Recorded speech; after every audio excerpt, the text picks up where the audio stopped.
every Thursday at 5 p.m. for Likkle Byte Ideas, where we discuss how Likkle ideas are transformed into big dreams.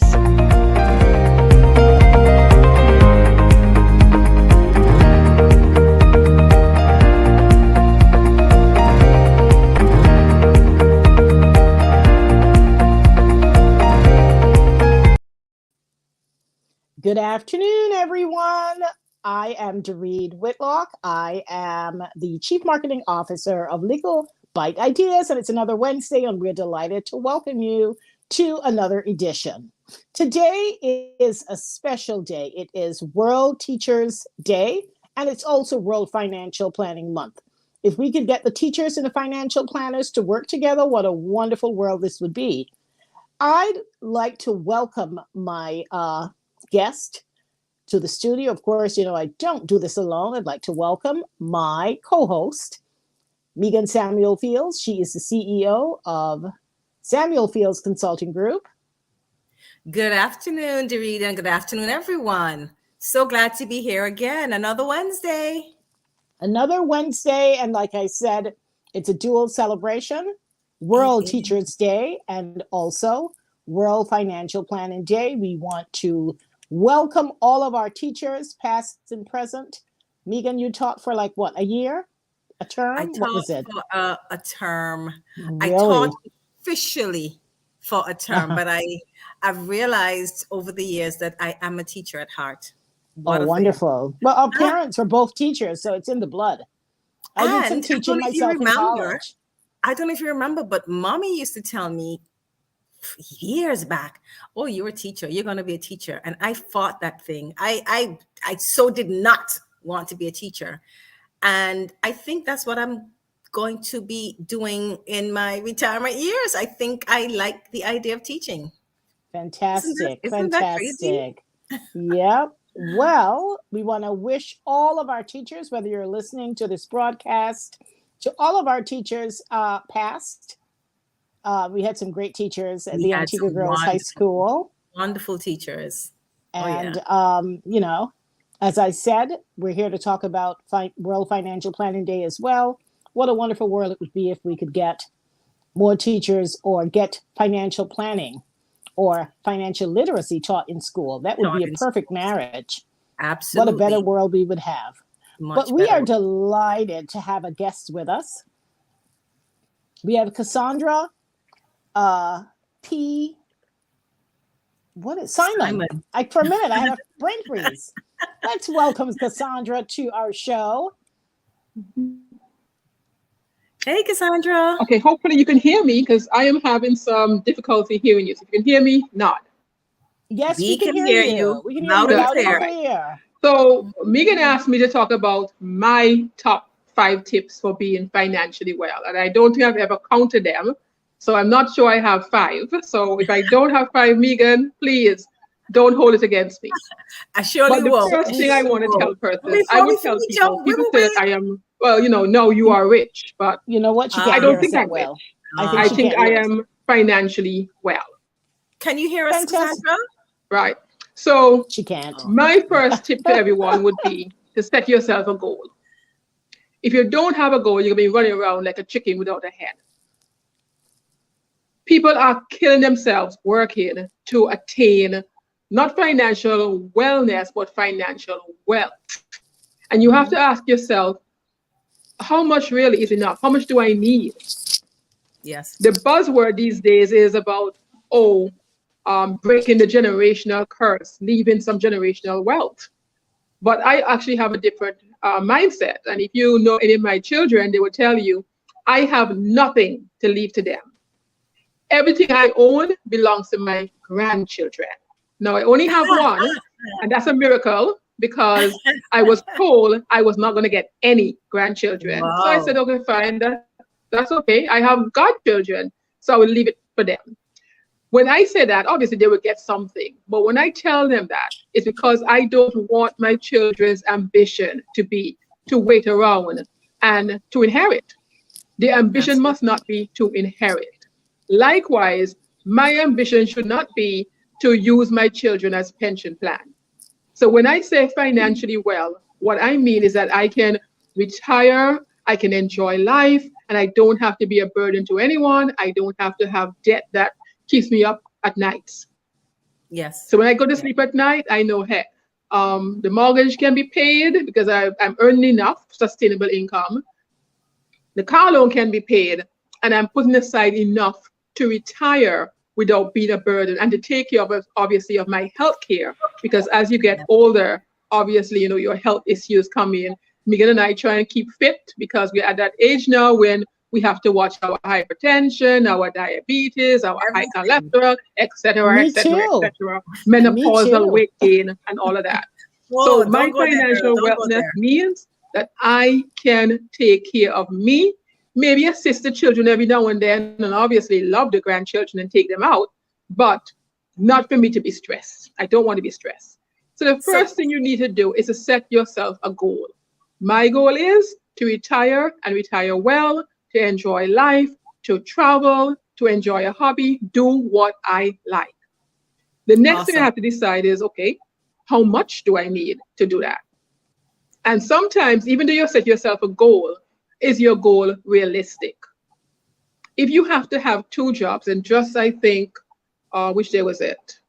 Friday, I was at a client and I was saying to the staff, I feel, sometime in your life when you're young and sprightly and you can take a lot of stress, you may want to be working 2 and 3 jobs. But I think when you get to a certain stage in your life, you need to be earning enough from 1 job to be able to make you financially well.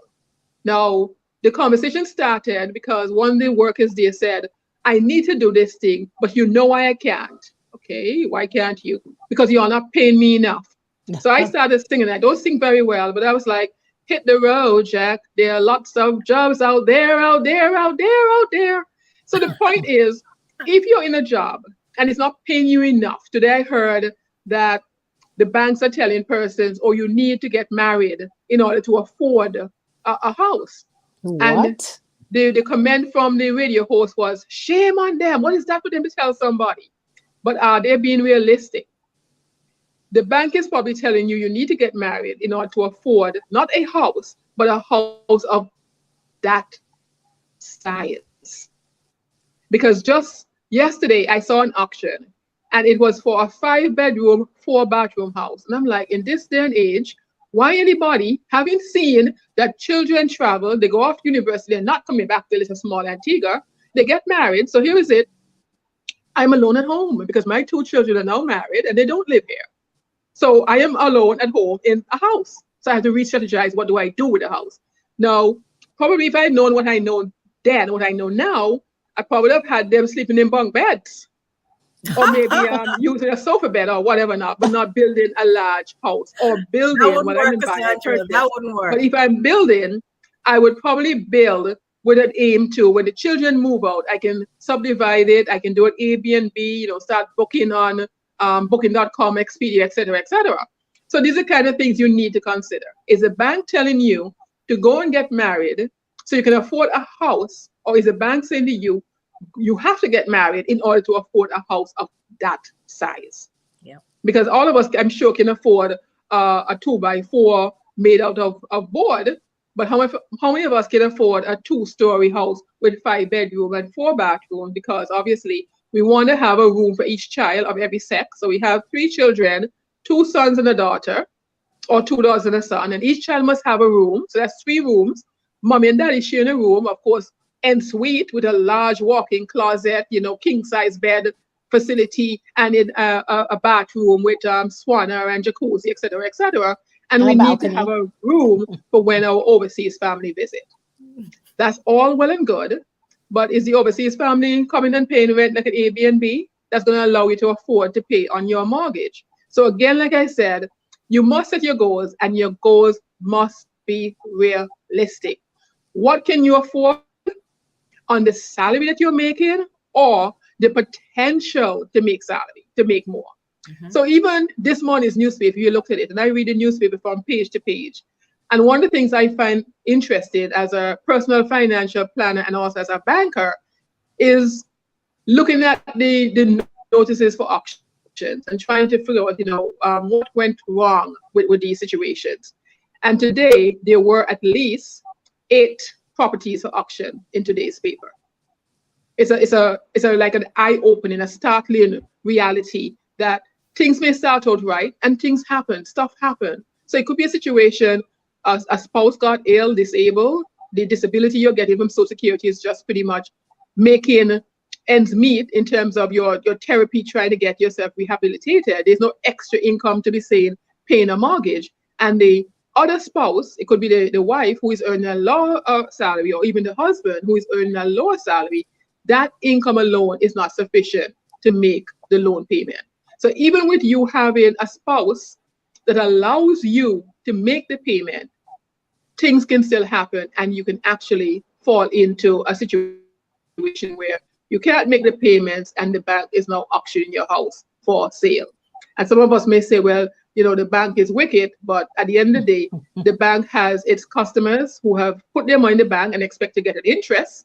The bank has its shareholders who expect to get a profit, and it's up to you. All of us are responsible for ourselves, and we can't leave it to the bank to say, okay, fine, I feel sorry for you and I'm going to let you stay in your house without paying the mortgage and whatever not. It doesn't work that way. They probably try and work with you, they refinance, and when all else fails, they need to have a bailout plan, and that means auctioning your property and at least stemming the loss from that. So your goal. So you have to now predict what could happen. Again, I'm talking about a disability. It could be a situation that the spouse actually passes away. And I'm not advocating insurance. I know if you have a loan, then obviously, well, most banks ask you to have life insurance, even a term life, to cover the loan. But then think about it. The term life covers the loan. What happens to your children if you have dependent children? So I have insurance, life insurance, obviously, because someone along the line, you know, you have to get it. But when I no longer need that life insurance because I have no dependents, trust me, I am cashing that in. And that is part of my retirement plan and my travel plan, because that income is coming to me. Because remember, my children's ambition should not be to inherit. I am leaving nothing to them. Whatever is left over goes to the grandchildren. So that is my plan as well. Now, you may be self-employed. So myself and Megan, we are self-employed. And when you're self-employed, persons think, you know, because you're not self-employed, that, oh boy, it's so grand, you know, you can control your own hours, you're flexible, you go as you like and whatever not. Let me give you the reality. When you're self-employed, you can hardly afford to take a vacation unless you have very good staff or a good plan to take care of the office when you are away, or they'll be emailing you and calling you all the time, and your cell phone bill will be very high, especially if you're not in an area with Wi-Fi. If the person that you leave in the office is not good enough to satisfy your client's needs, they may leave and go someplace else. So when you come back, you have no clients and no income to even pay the staff you have there. You let them go, their severance pay, whatever not, and you're left to start over again. When you're sick, nobody pays you for being sick because you're obviously not providing a service that you can bill them for. So that's the reality. There are long hours, etc., etc. So especially when you're self-employed, you have to have a backup plan. When you're self-employed, there's no pension plan for you unless you put something in place. So again, retirement. I preach retirement all the time, even to employees and self-employed persons. And I tell them, if you're 25 years of age and you haven't started talking about retirement, you are late. Agreed. Notice I said you are late. I didn't say you are too late. Mm-hmm. What it means, you have to play catch up.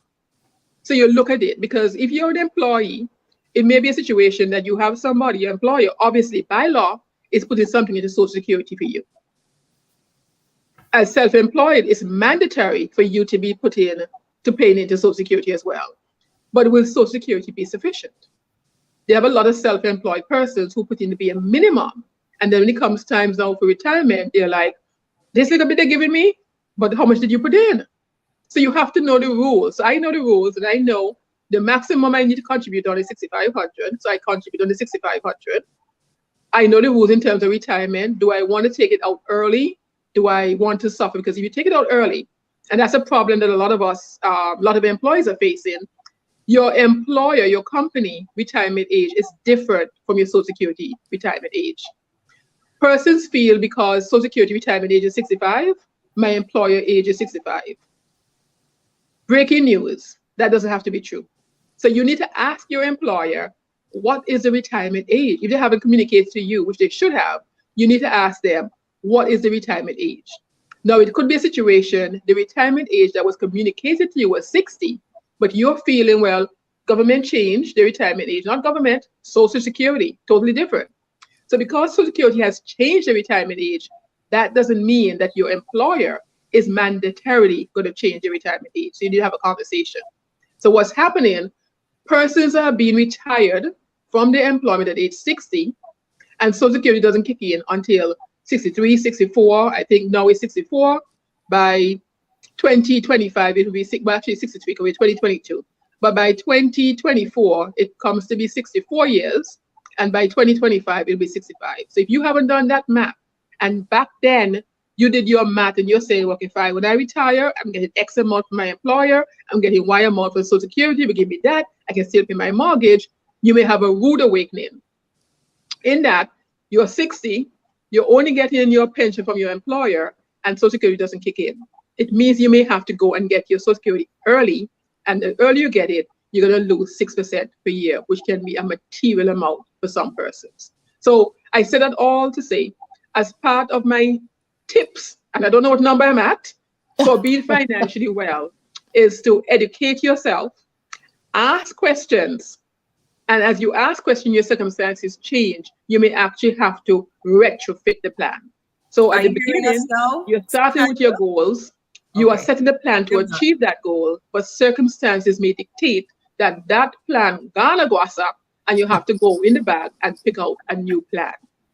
So set yourself a goal, ensure that that goal is realistic, ask questions, educate yourself, and constantly relook at that goal. So I don't know, is that 5, Megan? You got 5. Are you hearing us? That is 5, right. And I spoke about generational wealth. She's not hearing That us. is a buzzword nowadays. You know, Black people need to make provisions for their children and whatever not. The way I gave my children generational wealth is that I afforded them the opportunity without them having to go through the long-winded way, without them having to pay for themselves. I gave them education. And they need to take that talent and grow it. It's not for me to hand them anything on a platter and say, here, here's a business. So none of my children work with me on a part-time basis when I need help. But I'm not going to say, well, heck, I have a business, come and be employed. When my son went off to university first, I think he graduated 2010, so it would be in like 2008. You know, big and boast. He going off to university, and when he come back, he's going to take over the business. I'm like, hold it right there. I don't believe in takeovers. I believe in mergers and combination. So go forth, get some knowledge, get some skill sets, and then let's come back and talk. You're going to bring something to the table. I am not giving them anything on a platter. They got to earn it, they got to contribute to it, and whatever they earn is their return on investment. That's how I look at it. So these are just my tips. It's not necessarily, I don't have a book, but it's how I live my life. And as I said, I am financially stable. I think I'm financially well as well, because I don't worry. I don't have to worry. I don't have to think about, what I have to eat tomorrow, if today or tomorrow, let's say I have a family emergency with one of my relatives overseas. Let's say my sister, who I'm very close to, or my niece, who I'm very close to, I'm almost like a mother to her. And let's say my sister calls and say, my niece was in an accident, whatever not. The only thing I'm doing is I'm not even calling to make a reservation. I'm jumping to the airport with my credit card, booking a flight, and I'm going. And I know at the end of the day, I can afford to pay off the credit card. So I don't have to worry that, I'm incurring a big credit card debt and how I'm going to pay it off. And that is what I think is important. You have enough for an emergency that you can tap into. So even if it's a situation, you've put it into a savings account. So let's talk about pension and individual retirement accounts, IRAs. And there are at least 3 possibilities to use. So Antigua Commercial Bank, they do individual retirement accounts. ECAB does individual retirement accounts as well. And I know the credit unions as well, they do individual retirement accounts. So what would happen, recently the credit unions changed because their age to start was 50, because obviously they wanted you to contribute at least 10 years. So because the age of retirement was considered to be 60 for Social Security, you had to start at 50. And at 60, you would have contributed 10 years and it would be available to you. Now they increased it this year that you could actually join at age 55, contribute for 10 years, and it's available for you to 65. Now, even though you're contributing for 10 years and it's locked in, if you have a medical emergency, you can actually go and access that fund. So you have an option. You don't have to say, well, I'm going to put aside money so I have it ready access, whatever not. You can save for your retirement. You have a medical emergency. You can go and access that fund from your IRA, reducing your retirement. And what I say to persons all the time, you need to have an emergency account. You need to have a savings account. So your emergency is for emergency. Only. And the Black Friday sale at courts is not an emergency. I repeat, Black Friday sale at courts is not an emergency. Or online. You can actually, or Carnival, exactly. You can use your savings account because you're saving towards that. And I have no issue with people playing mass. So lots of times when I do situations like this, now the first I'll start with a poll to get person like budgeting. I started with a poll to get person's mindset. And I said, you know, playing mass, is it a want or is it a need? And 90% of the time, the overwhelming response is it's a want, it's not necessary. It may be a need for someone. So what's a need for me? Maybe a want for you. So some person said to you, well, listen, I need to do yoga. That's what relaxes me. That's what's kept me fit. That's what's kept me young. Yoga is a need to you. But I may just need to walk, which is free, without paying for special clothing, paying for a gym, etc., etc. So I need to exercise. But how I exercise is a choice. But you may say, well, I can't walk. I need to go someplace and join a group situation. Just like when we did the boot camp was good because, you know, you had so many people putting you along with the same routine, etc., etc. So my need and your need are two different things. So some people may need to play mass because that is how they exercise, which is a need.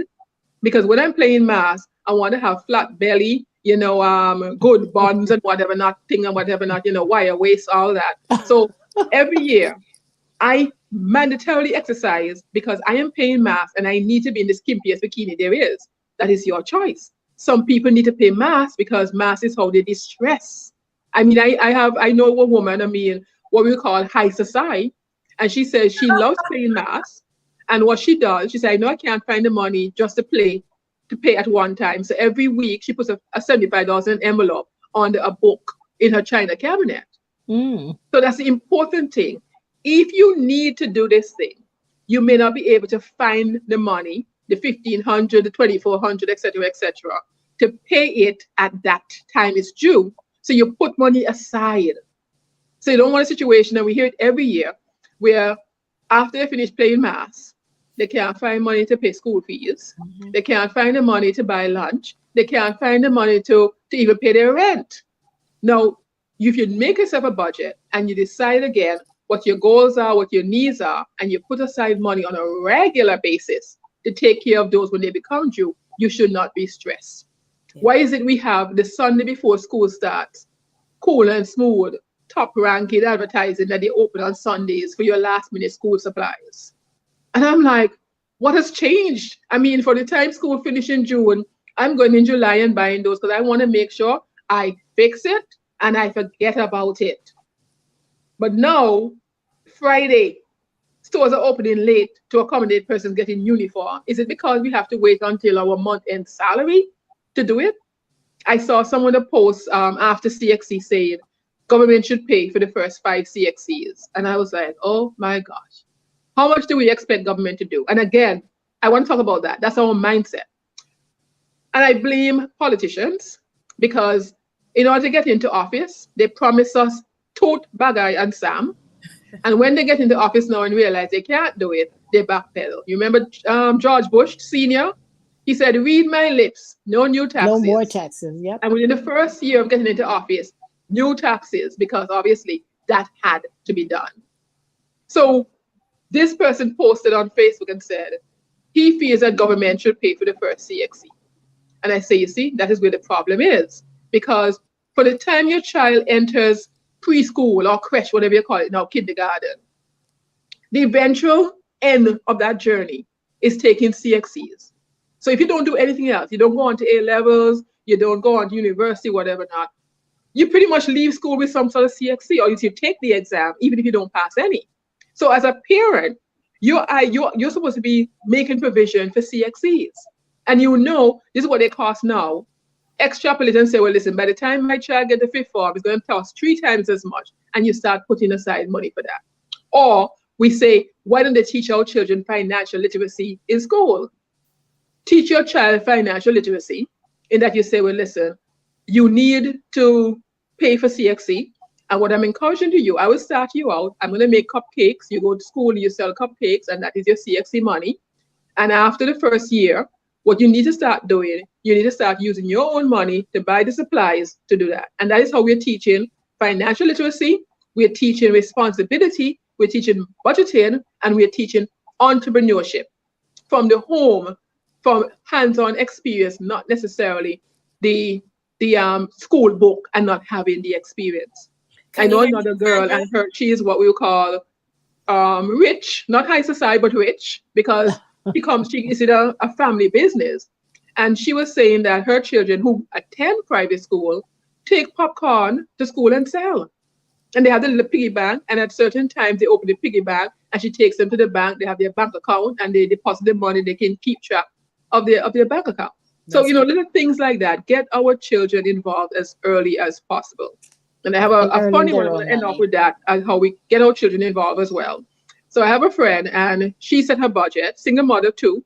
And she said she told her children once a month, we will have a treat. So it's going to be a piece of treat or an ice cream treat, something like that. But, we do something like that, or maybe 2 in 1 month.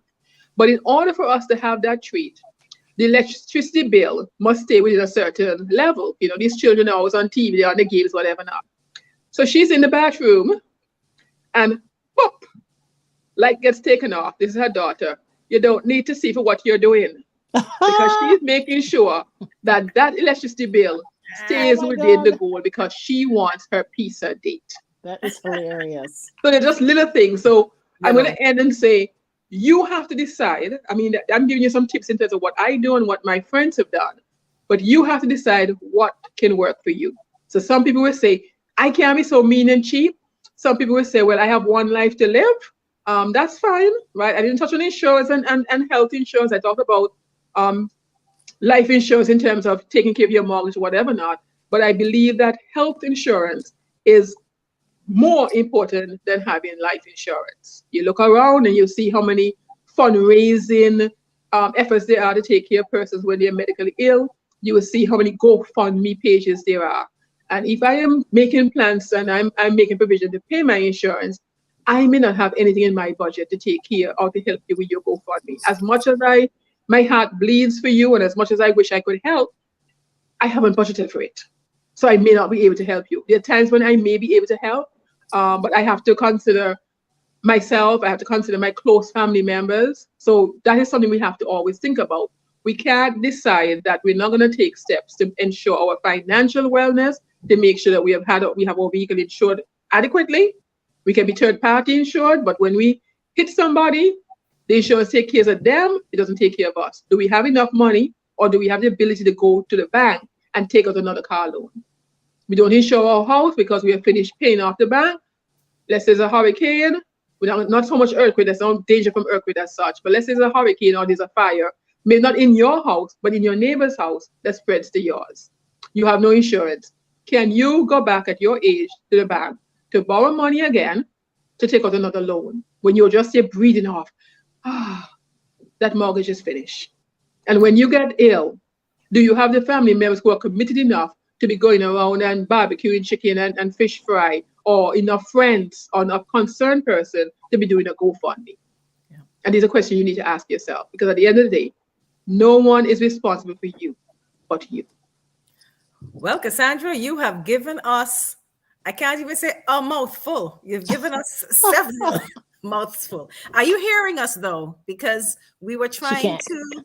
You still can't hear us, Cassandra? I don't think she can. Ooh, looks like we lost her. Yes.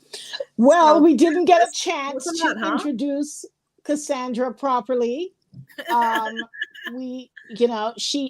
think she's having challenges hearing us. Cassandra? Yes, she's having challenges. Yeah, she's having challenges hearing us. We heard her.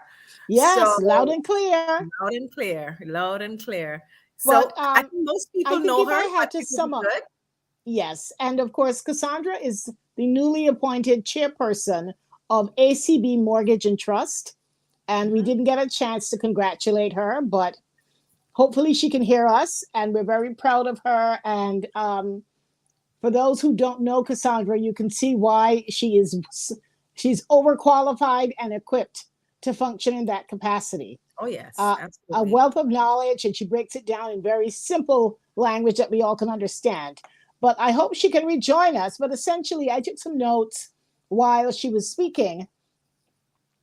And essentially, she's saying that income is not necessarily the foundation of confidence or success, but that, good financial habits, you have to be proactive, and also high levels of understanding of financial concepts and products.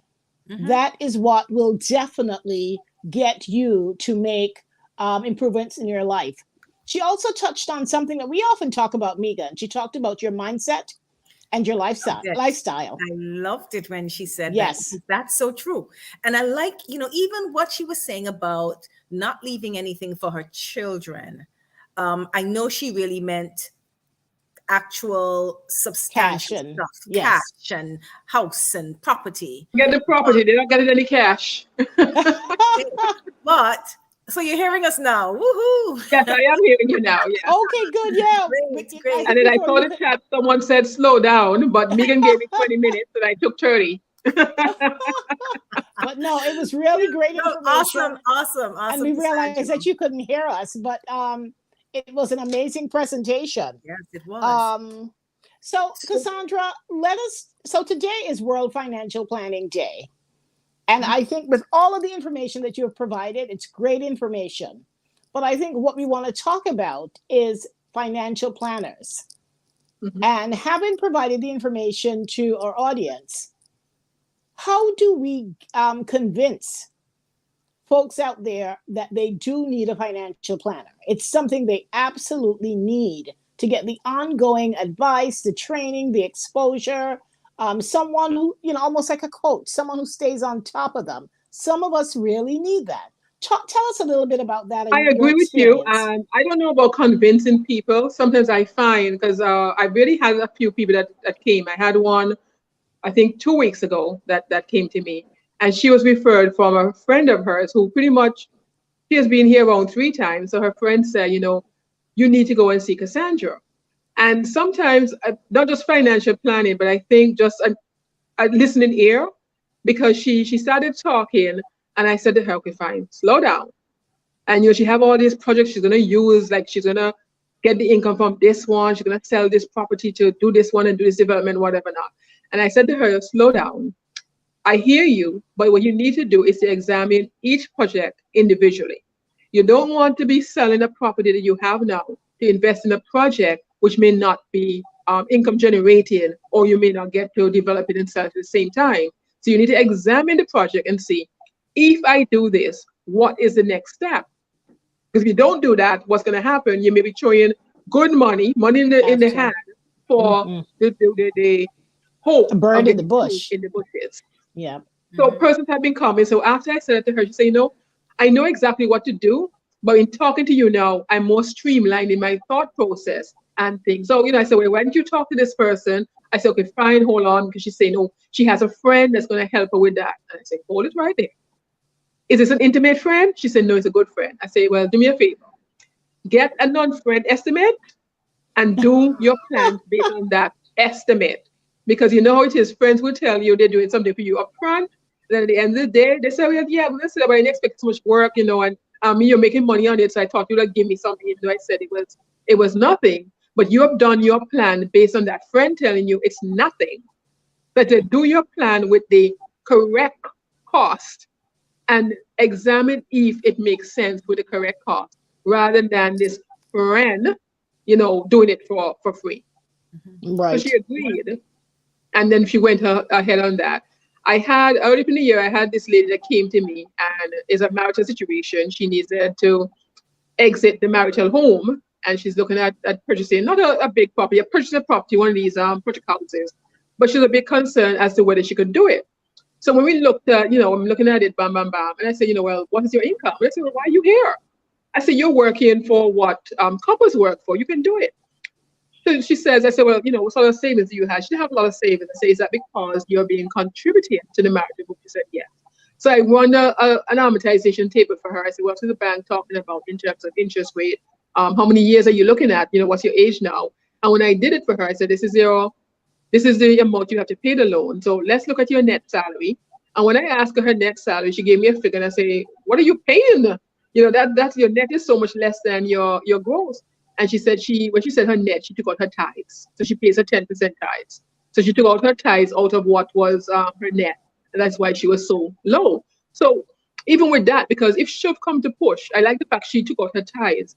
If should come to push, I don't feel if she had to draw on her tithes to make ends meet, the Lord would be angry with her because it says, if your sheep falls in the well on the Sabbath day, you take it out. But it So goes back to, I said, let's run some numbers. I said, this is your net pay. We're taking out your mortgage payment. Granted, when you own a home, you have to deal with things like insurance. And I said, fine, what's the value of the house? And I looked at what I pay for insurance and say, let's do the worst case scenario. I mean, that's not the same value as my house, but let's say you pay that amount. And let's say you can actually, I say, my insurers give me 5 months to pay. So I pay my installment. So you don't have to pay all of it out of one salary. You don't necessarily have to do 1/12 of it, whatever not. But I did 1/12 of it. They put that aside, or most of the time your mortgage would take out 1/12 to do it. And when we're finished, she said, okay, fine, I feel more comfortable. And I checked in with her the other day and I said, how are you feeling now? And she says, yeah, I'm actually making steps because the house wasn't ready yet. And what I said to her, start from this month's paycheck and put aside the mortgage payment. So when you put aside the mortgage payment and you realize that I'm still surviving and I'm doing well and you can still put some money aside for saving, it will give you a mindset. Because previously, she never had a loan in her own name. It was the spouse whose name and she just contributed it. So she could do it and do it comfortably. But it's a situation that she had never had the experience and she was very unsure as to whether she could do it. So not just doing a plan for you. Sometimes you have the idea, you know what you need to do, but you just need somebody to show you with pen and paper that it is possible. So I would tell a person, before you even do it, and not just doing your personal life, even those persons who are aiming to be entrepreneurs, I always say to persons, I no longer do business plans. And the reason being, sometimes it's very difficult to convince persons that the idea, not to say the idea is not good, but the way you have it structured now, you may need to step back a little.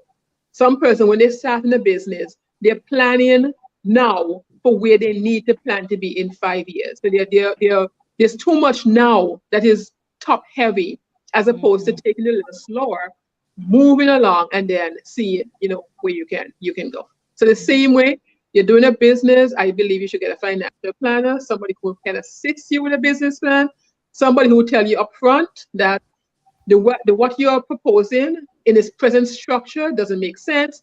Can you consider this? So rather than going out right away and maybe doing a storefront, maybe starting from home, because especially now you have technology, internet. I think it's a waste of time pretty much using some sources of advertising. I think social media advertising is so much cheaper and so much more effective than the traditional print media and radio and television ads. I mean, you still have a place for them, but rather than saying, I'm doing 5 ads per day, you can maybe cut it down to 2 and then use a Facebook ad, an Instagram ad, a Twitter ad, those various forms of social media to also advertise. Yeah.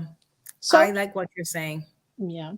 Makes a lot of sense. So Cassandra, what I'm hearing is, and I totally agree with you, I think there are 2 aspects to this. The actual financial knowledge, right? Where, it's practical. You may have to actually outline for some persons what particular terms mean and how things work. But I think what I heard from you here a lot today, in addition to financial concepts, people need to understand what financial products actually available to them.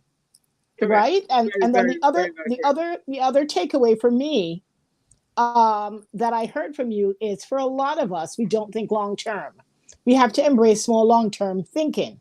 right? And I read somewhere, and I like this quote, that building wealth is not a marathon. It is a marathon. It's not a sprint. So Correct. I think for a lot of us, we come in and, we're in a situation and we want to do everything in 5 years. We're realistically, for our situation and, building towards retirement and all the other things in life that we want to enjoy. We want our family to be comfortable. We want to live a fairly comfortable lifestyle. We have to think long term in terms of coming up with a plan. Correct. And Correct. writing And that plan down. even in the situation that person will say, well, persons are living, are dying younger these, or you have young people dying, but then let's say you live long. I had an aunt that was buried in New York Friday, and she died at age 94. My father died pretty much, let me see, the February, 4 months before his 97th birthday. Oh, wow. And I have three remaining. My father has three remaining sisters. My aunt in Canada will be 90 next year, April. Actually, she made 90 April gone. And I have two other aunts, they're twins, and they are 92. They'll be 92 next month. Wow, that's Wow. wonderful. So I come from my father's side of the family is pretty much long lived.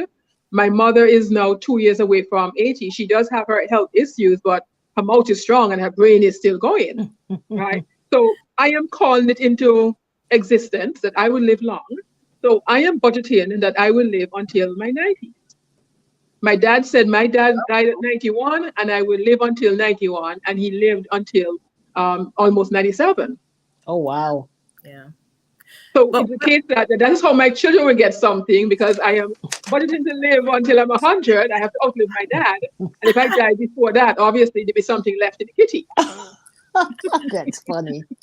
That is funny. But what I like, though, going back to your initial question, Jared, about financial planning and the need for a financial plan and a financial planner, one of the things I know that's missing in our society, and it goes all the way back to financial literacy and in schools. I know I take what you said, Cassandra, about financial literacy can be taught from home. Fully support that. But there are lots of times the home circle may not be properly equipped to provide the financial literacy that's needed.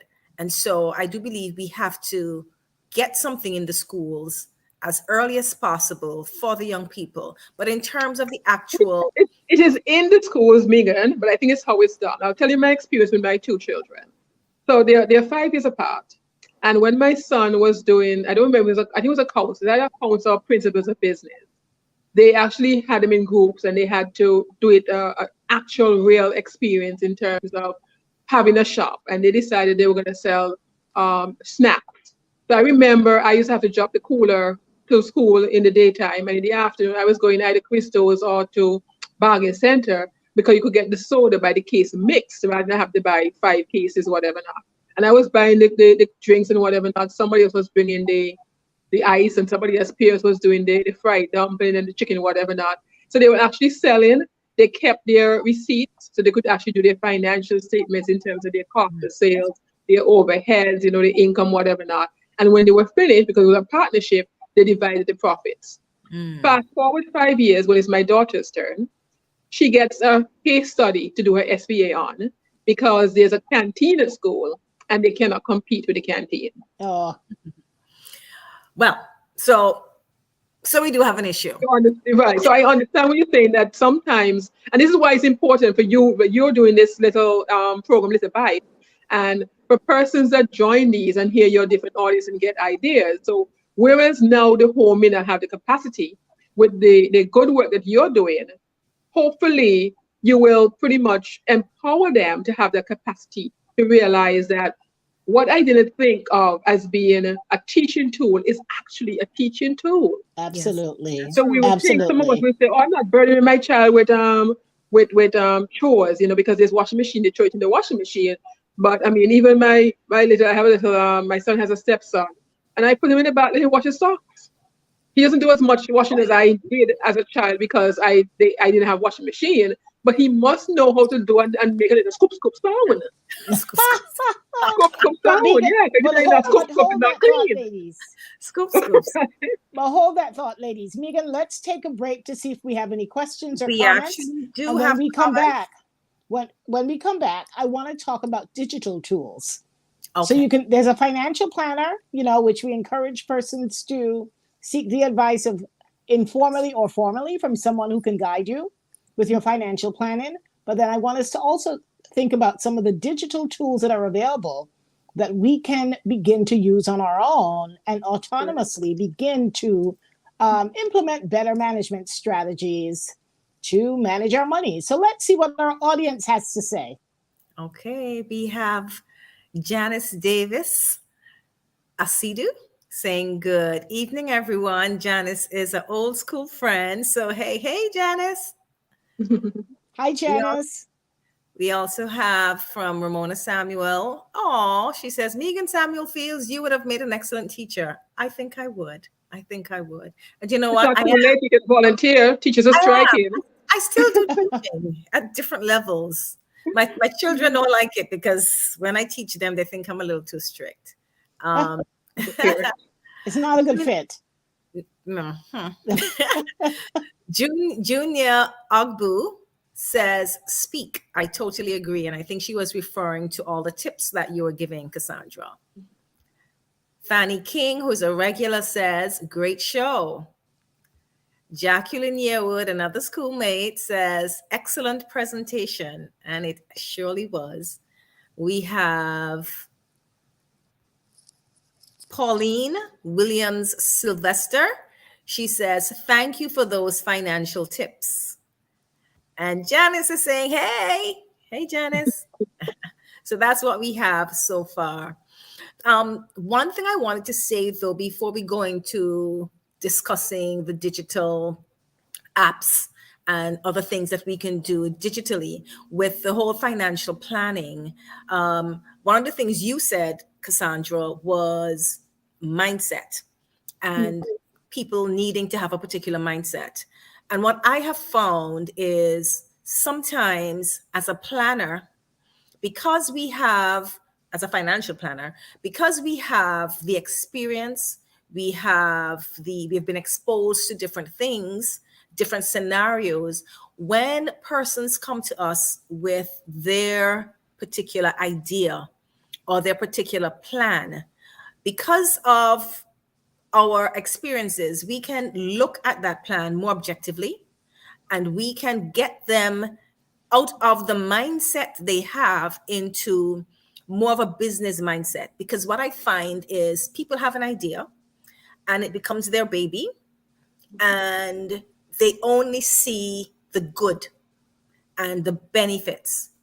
But a lot of times, just having that conversation with someone who can perhaps ask the right questions. So you want to be making a profit of $10,000 by the end of next year.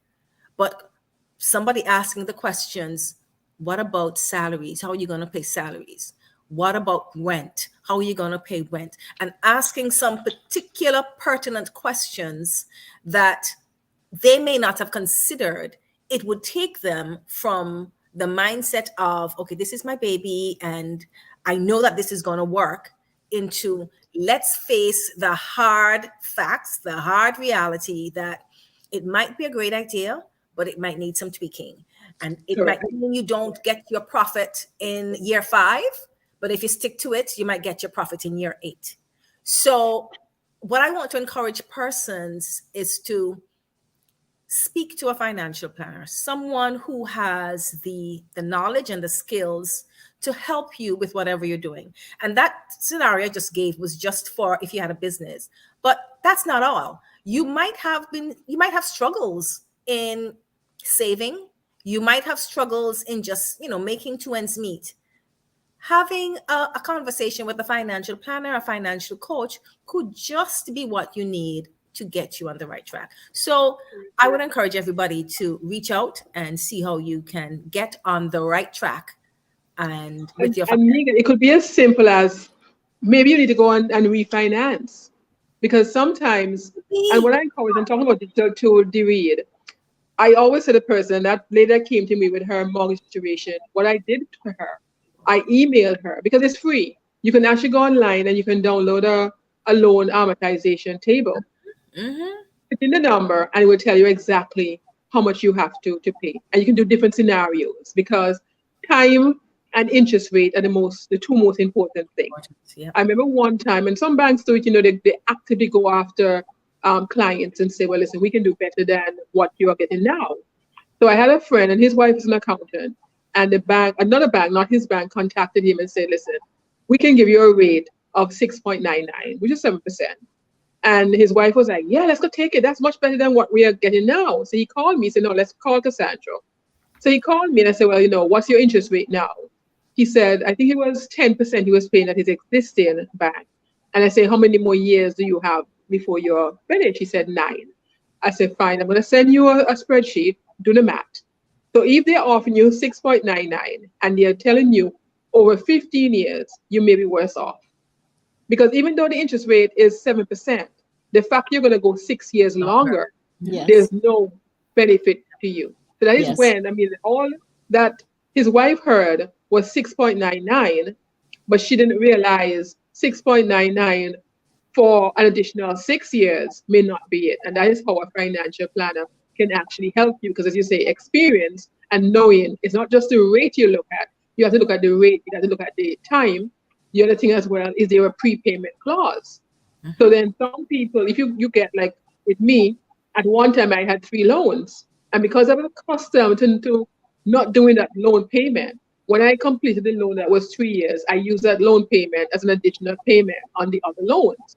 So I finished off the 6th year in 5, and then I used those 2 loan payments and I attached them to the 3rd loan payment, which meant I was always ahead of my loan. And that's how I got breathing space, because if something happened to me, the possibilities are there. I am prepaid with my loan, so I have a breathing room here. Yeah. Now, other person's mindset again, they finish their loan, they have this extra payment, and they go spreeing, rather than saying, if you're accustomed to living without it, let me continue living without it. Absolutely. Yeah. So as we say, offload your financial stress on a financial professional like Cassandra. That's why they're there. Absolutely. So, but before you get to a financial professional, even after you've had your consultations and you're working on a plan, there are many digital tools that you can rely on to keep you grounded, to keep you focused, to do your research on a day-to-day basis. Cassandra, tell us about any recommendations, maybe not necessarily specific tools. Well, my biggest recommendation is to find a free one. Don't pay money if you don't have to. I'm with you with that one. And if you Google, the other day I did a session, and I actually, lots of things people talk about business plan. I said, I don't do business plan. It's really not, it's not the revenue avenue in my business that makes money. Yeah. It's very time consuming, because lots of times you're going to call on the telephone and they will say, how much do a business plan? And they pretty much want you to say, well, listen, it's $1,000 plus the ABSD. But then by the time you finish putting in the time, because they come to you and say, well, okay, I want to start a business, XYZ, whatever not. And they expect you to put together, because all they are concerned about, the end product for them, is to take that business plan to the bank and get a loan. Right. They're not concerned. So the first question I asked them, who is the business plan for? Because I want to judge the mindset. Oh, I need it for the bank. Wrong answer. It is for you. Because if after you finish your business plan and it doesn't make sense, you either have to remodel your business, and I say to people, always do the worst case scenario. So go very low on your income and go high on your expense. And if after you've taken into consideration all the expenses, you add a 10% contingency fee in. And if it works in that you're making a profit, you run with it. Even if you're break even, you still go with it. But if it shows you're in the negative, you need to sit back and say, okay, fine, what am I doing wrong? Do I need to go out and have a storefront on Price Hill Road? Because today, I moved my office home. And today I had a consultation this morning. And you know how they found me?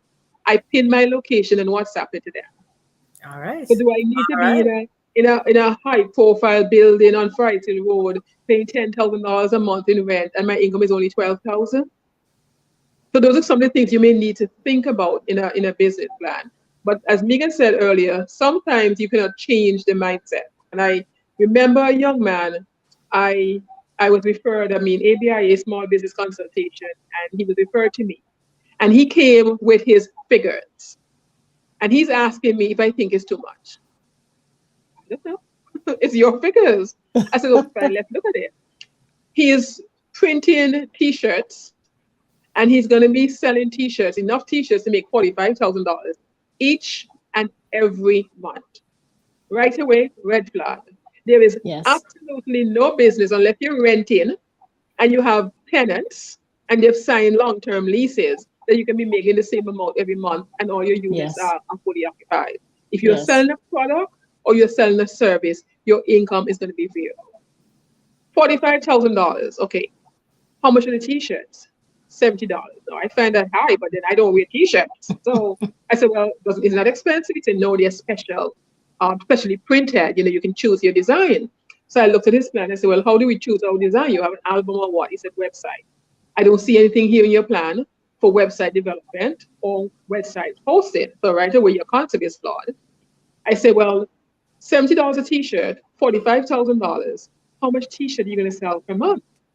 And have you looked at the population of Antigua and Barbuda, and then the type of persons who actually wear T-shirt and will be willing to buy a special printed T-shirt for $70 every month? Every month. So I just like how I'm doing this session, and maybe he's there. I don't remember his name. I don't remember how he looks. So he may be on this forum. But I gave that same example in another forum, and he was in the audience. And he came to me and said, no, you got it wrong. It wasn't 45,000, it was 4,500. I said, you just went from bad to worse. Why are you going to open a business to make $4,500 a month? And he was paying $700 a month for rent. So does that $4,500 take into consideration the cost of the materials? Mm-hmm. Yeah. He just obviously it shows that he had not thought out the process. So one of the things I say, the few times I do a business plan, I would send the persons a template and say, fine, can you complete that template? So what it shows to me is that they completed the template, and because the template is asking them certain questions, they would have been thinking about it. Yes. Which means you don't have to come to me for me to say to you, did you think about this? Have you considered this? You have thought about it. In fact, you have thought about it and answered the questions. It means that you really have put the figures you have on paper or the answers to the questions I've asked you, you have put some sort of thought process into it. Mm-hmm. So even that too, the things you don't think about can help you. So somebody comes to me and they don't even have a name for their business, red flag. Yeah. They're not ready for prime time. But speaking about digital stuff, I know that sounds highfalutin, but even something as simple as Excel, you can use Excel in so many ways to help us. That amortization schedule that Cassandra spoke about, it's an Excel schedule that really helps. And if you can do that before you go to the bank, you're several steps ahead. Even in setting up a budget, there are lots of free budgeting tools online, but you can also use Excel. So if you're very good at Excel, you can use Excel to your advantage, and that would help you to keep track of your spending. You can keep track of your budget versus actuals, things like that.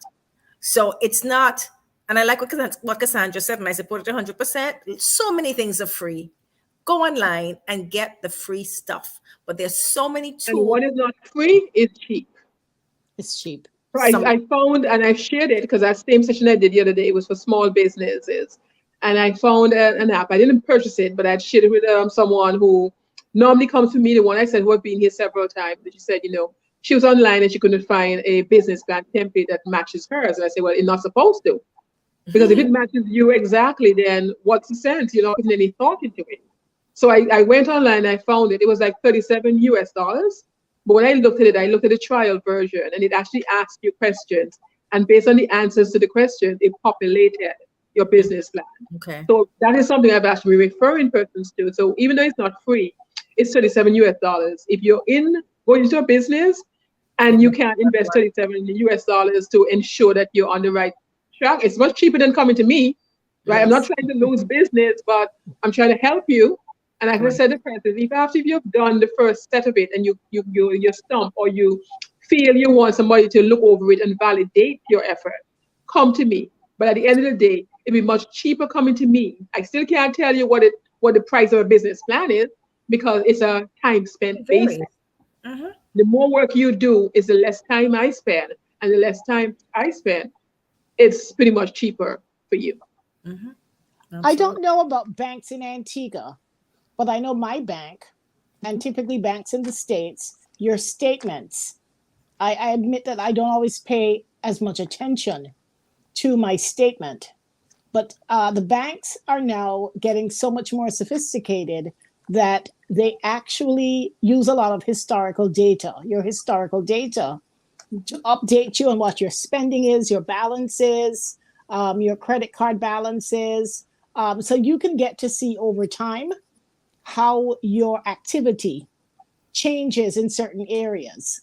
And so that's something that I encourage people to pay closer attention to. If your bank offers you, it took me years before I paid careful attention to any of this, and then of course some of them have what do they call them, the points, and you earn all types of all kinds of cashbacks and what have you. So I encourage folks to begin to I get a lot of information about my own activities by just every month when it's sent to me electronically. So they send it to me, and I've been making a point that when I get it, to really look at my activity so that I can see where my spending is going, how much am I paying on credit cards, if I can avoid interest, So even within some of these tools that we get, there's information that we can use to guide our actions going forward. So I encourage folks to do that. But we are almost out of time, and this has been an amazing presentation. I just want to summarize some of the notes that I took down. Number one, knowledge is power. We got that loud and clear, Cassandra. Live within your means. Absolutely. Embrace long-term thinking. Build a comprehensive plan with specific goals. And realistic goals. And realistic goals. And realistic. You talked about protection, with insurance. Focus on retirement. Yes, and focusing on retirement as well. And it's never too early. Absolutely. You also touched on savings and, building your nest egg to making sure that at least you can make some short-term purchases, and then of course emergency funds. I think that's very key. People need to understand that there's a difference between your savings and your emergency funds. We have a few more comments that we probably can go through before we hop off. Of course, our most popular guest. Put her in attention. She's late. And she says, Cassandra, good afternoon. So, you need to get detention for being late. You hear that, Mrs. Miriam Samuel? Detention to you. Yeah, that's what she used to do to me. Janice, that's right. Exactly. Janice says, I like Cassandra's common sense approach to finance, and I'm going to piggyback on that. I really like that, Cassandra. Every time you speak, you bring an example that's real life that we can all identify with. And I think that makes such a big difference, because lots of times people, from the time you hear finance or accounting or money, people just kind of draw blank sometimes. But I like the way you bring across your examples and show people, look, this thing, it's doable. Yeah. And here are some examples to show it. So I like that. She keeps it real. She keeps it real. Scoop, scoops. Malvi says, great presentation. And Janice says, I really enjoyed today's presentation. I hope she's invited back. Well, Cassandra is one of our regular. That is my second time on Likkle Byte. Yes. Most loved. She always comes with an energy and lots of tips. So absolutely, Cassandra will be back many times, I'm sure. As many times as we can get her. Cassandra, I have a question for you. Have you started the book yet? Good question. How about, repeat the question? Have you started the book? No. You know, I've not thought about that. You should. Okay, you should. I think you should. I'm a procrastinator. Practical. Yeah. You know what, though, Cassandra? It may not I be. I prefer the interactive session rather than writing a book. I've never thought about it. I mean, I know I joked earlier about it. Okay. But it's not something I've ever thought about. I'm placing the little Byte idea right there. Well, okay, no I have a little Byte idea. What how do I write a chapter for your book? Oh, that's coming. Cassandra, okay, I have an idea for you. Sure.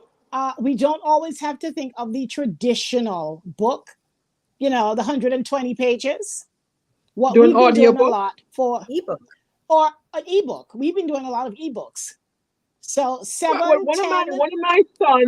one of my son's friends, actually his best man and his son's godfather, is going on to do podcasts. So he's been pushing me to join him in this. And every time he sees me, he's like, when are we gonna start? I say, it's up to you. You know, once you call on me, I'm there for you. So I may start with that. Yep, absolutely. Yeah. But no, ebooks from a marketing perspective, ebooks are a great way for people to expand their client base. If you notice nowadays when you're doing your research, a lot of times you come across an ebook, and what they want is really, they want to add you to their mailing list. So it's a really great marketing tool to keep your clients, to keep in contact with your clients. They in turn will refer it to some of their friends and family. And so it's a way for you to put together your great ideas in a very attractive way with some infographics. And then it becomes more of a tool to get more clients and to introduce yourself. So we have done several here at SFCG. We actually have one that we're using with a particular client. It's a 12-day financial planning challenge.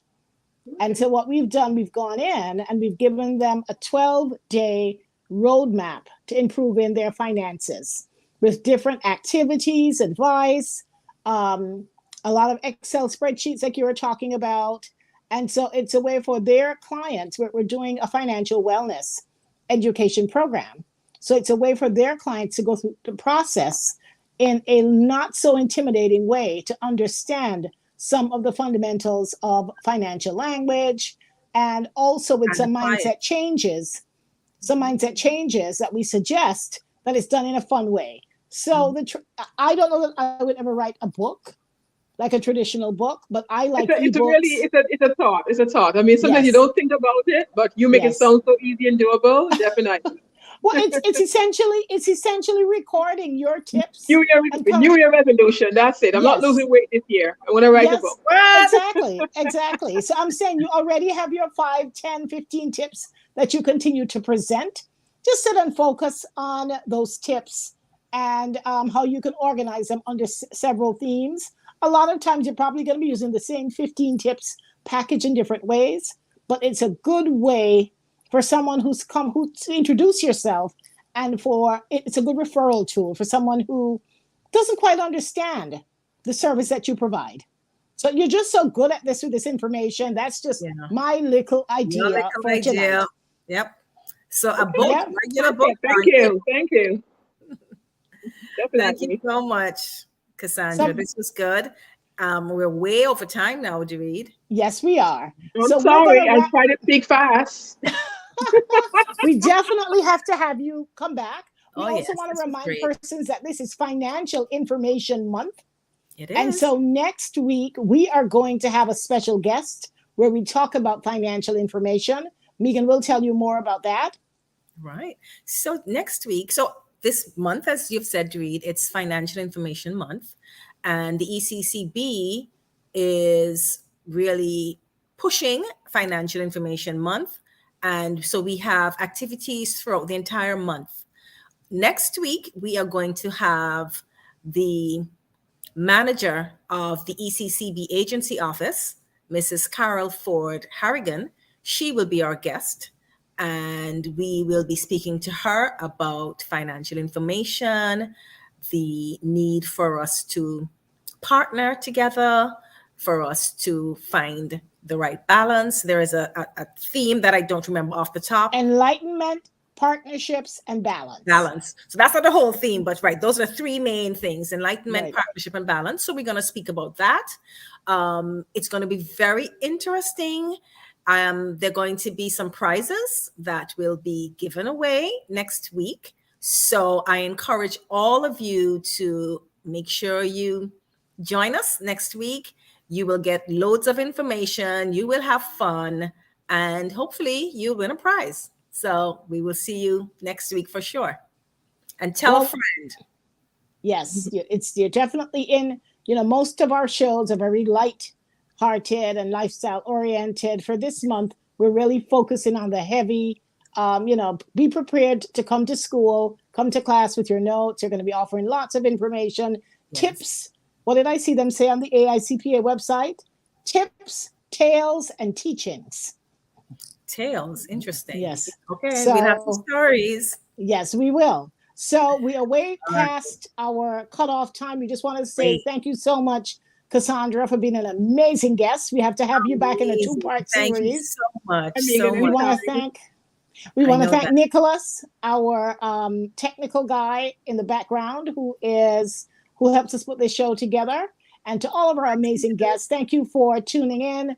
If you've missed this broadcast or you are a portion of it and you'd like to see a rebroadcast, it is live stream on YouTube, Samuel Fields Consulting. So go to our YouTube channel. We ask that you subscribe so that every time we put out a new broadcast, you will get the notification and you can tune in. Also, like us on Facebook so that you can follow our tips, teachings, and tales this month. We are going to be sharing a lot to top you up with financial information so that you can have not just the practical knowledge, but also not just the theoretical knowledge, but also practical examples of how you can improve your finance. So you've been an amazing audience today. We hope we didn't cut in too much to your dinner time. And we look forward to seeing you back here next week. Cassandra, we'll see you soon. Congratulations once again on your appointment as the chairperson to the ACB Mortgage and Trust. They made an excellent choice. They're lucky to have you. And I know you'll make a huge impact in that position. Thank you. So to everyone, have a great evening, and we'll see you back same time next week, next Wednesday at 5 for another edition of Likkle Byte Ideas. Bye, everyone. Take care, everyone. Bye. Bye.